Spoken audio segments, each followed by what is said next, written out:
రైతులందరికీ నమస్కారం అండి. నా పేరు హేమంత్. నేను K+S ఫర్టిలైజర్స్లో అగ్రానమిస్ట్గా వర్క్ చేస్తున్నాను. ఈరోజు మనతో ఉన్న రైతు పేరు శ్రీనివాసులు. వీళ్ళు వచ్చేసి బూచేపల్లి గ్రామం, మదనపల్లి మండలం, అన్నమయ్య డిస్టిక్. అన్నగారు వచ్చేసి ఒక 5 ఎకరాల్లో టమాటో అయితే సాగు చేస్తున్నారు. ఒక 5 సంవత్సరాల నుంచి సాగు చేస్తున్నారు.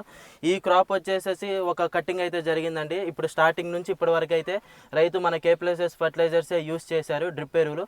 వాటి యొక్క రిజల్ట్ ఎలా ఉందో రైతు మాటలోనే తెలుసుకుందాం. అన్న నమస్కారం. అన్న నమస్కారం అండి. నా పేరు శ్రీనివాసులు. మాది బూచేపల్లి విలేజ్, పోతుగోలు గ్రామం, అన్నమయ్య డిస్టిక్ అండి. నేను గత 5 సంవత్సరాలుగా టమోటా సాగు చేస్తున్నాను. ఎక్కువగా టమోటా వచ్చేసి 5 ఎకరాల పైన పండిస్తూ ఉంటాను. మనం వచ్చేసింది స్టార్టింగ్లో వచ్చేసి నాటిన రోజు 319 ఎరువులు వాడుతున్నాను ఫస్ట్. మళ్ళీ ఆ రోజు నుంచి స్టెప్ బై స్టెప్ 1261 కానీ 1340 కానీ అది వాడతాను. మళ్ళీ వచ్చేసి నేను 40 రోజుల పైన 94010 డ్రిప్ ఎరువు వాడతాను. దానివల్ల ఫ్లవరింగ్ కానీ గ్రోతింగు, కాయలు బాగా, పంట బాగా దిగుబడి వస్తున్నదండి. ఏ ఒక్క రైతుకైనా నేనైతే సలహా ఇవ్వడం ఏమంటే K+ ఎరువులు బాగున్నాయి, అందరూ వాడి ఉపయోగించుకోవాల్సిందిగా కోరుతున్నాము.